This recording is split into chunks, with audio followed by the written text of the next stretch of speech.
Meski tertunda, keikhlasan Imam Haddad kini terbayar lunas. Di jalanan sepi desa Hawi plus 400 tahun yang lalu sekelompok musafir bertanya kepada para penduduk desa, di manakah rumah Abdullah Al-Haddad? Para penduduk desa menjawab, apakah yang kalian maksud Abdullah si buta? Sebagaimana kaum Quraisy yang hanya mengenal Nabi Muhammad sebagai si yatim. Al-Imam Abdullah bin Alwi Al-Haddad adalah seorang ulama besar dengan mata rantai keilmuan yang bersambung pada guru-guru beliau sampai Nabi Muhammad. Bahkan, bukan hanya sanad ilmu, sanad nasab beliau juga bersambung kepada Nabi Muhammad SAW. Di usia 4 tahun, beliau mengalami sakit yang menyebabkan kehilangan penglihatannya. Namun Allah menggantikan untuknya mata hati yang terang benderang. Salah satu guru beliau adalah Al-Imam Habib Umar bin Abdurrahman Al-Atas penyusun Ratib Al-Atos. Ketika itu, banyak santri yang berebut untuk berguru kepada Habib Umar. Namun, yang disambut oleh Al-Habib Umar adalah Habib Abdullah Al-Haddad kecil. Beliau berbeda dengan yang lain di hadapan sang guru. Saat yang lain sibuk mencari, ia malah dicari. Saat yang lain sibuk mencintai, ia malah telah dicintai. Sungguh kedudukan yang luar biasa.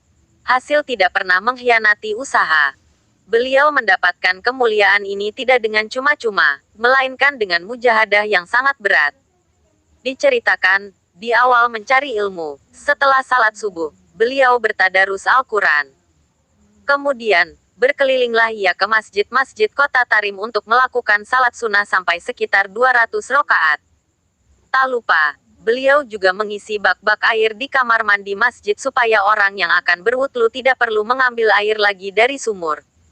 Beliau bukan melakukannya sekali, tetapi setiap hari. Sampai nenek beliau yang bernama Asy Syarifah Salma binti Al-Habib Umar bin Ahmad Al-Manfar Ba'alawi berkata, "Wahai anakku, kasihanilah dirimu." Beliau selalu menyembunyikan berbagai cobaan yang dideritanya, sampai di akhir usianya. Dalam masalah ini beliau berkata kepada seorang kawan dekatnya, sesungguhnya penyakit demam di tubuhku sudah ada sejak 15 tahun yang lalu dan hingga kini masih belum meninggalkan aku. Meskipun demikian tidak seorang pun yang mengetahui penyakitku ini, sampai pun keluargaku sendiri. Petik 2. Beliau selalu berdoa kepada Allah, "Ya Allah, berilah kepadaku kedudukan Al-Habib Abdullah bin Abi Bakar Al-Idrus Al-Akbar." Sampai akhirnya, Allah berikan kepadanya futuhal, arifin, keterbukaan para arif billah.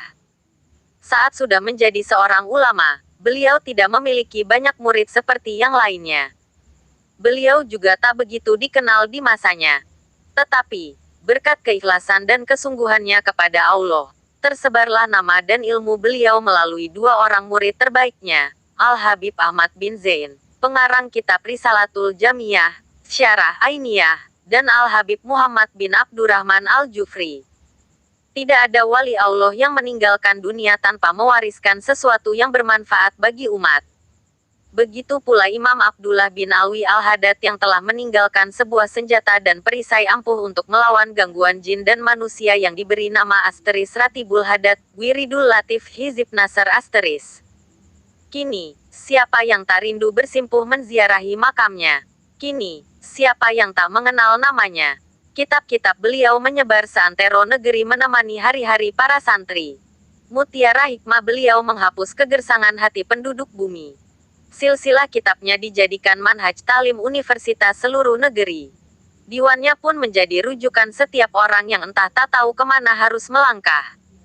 Thorikah Haddadiyah dinisbatkan padanya, seorang pemimpin para wali yaitu Al-Hujjatul Islam Al-Imam Al-Mujaddid Qutbul Aktab wal Irsyad, Al-Gautsil Ibad wal Bilad, Al-Alim Al-Alama Ad-Dai Ilallah Al-Arif Bilo Sohibut Dark Habib Abdullah bin Alwi Al-Haddatra.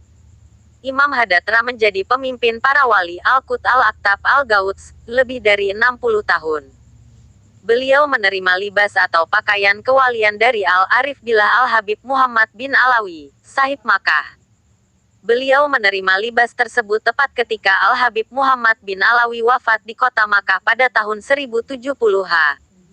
Pada waktu itu, usia Imam Haddatra 26 tahun. Kedudukan wali Qut itu beliau sandang hingga beliau wafat tahun 1132-ha.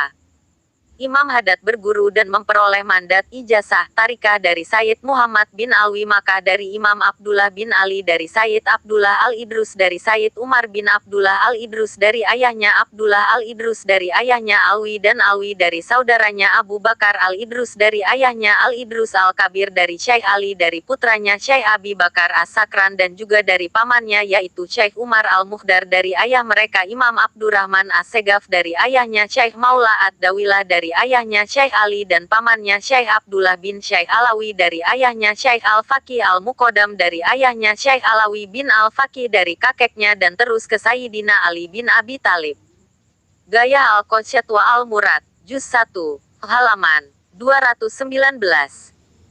Suatu hari Imam Haddad berkata, "Dahulu orang menuntut ilmu dari semua orang, kini semua orang menuntut ilmu dariku." Beliau adalah seorang mujadid, pembaharu, abad ke-11 dengan keilmuan setara dengan Imam Syafi'i dan Imam Ahmad bin Hambal. Salah satu dari kalam beliau adalah, "Barang siapa mengikuti ulama terdahulu, maka ia akan selamat. Dan barang siapa mengikuti ulama masa kini, wallahu alam." Petik 2. Dikutip dari kajian kitab Risalah Muawanah bersama dan berbagai sumber. Wallahu alam bisawab. Semoga berkah bermanfaat dunia akhirat. Amin.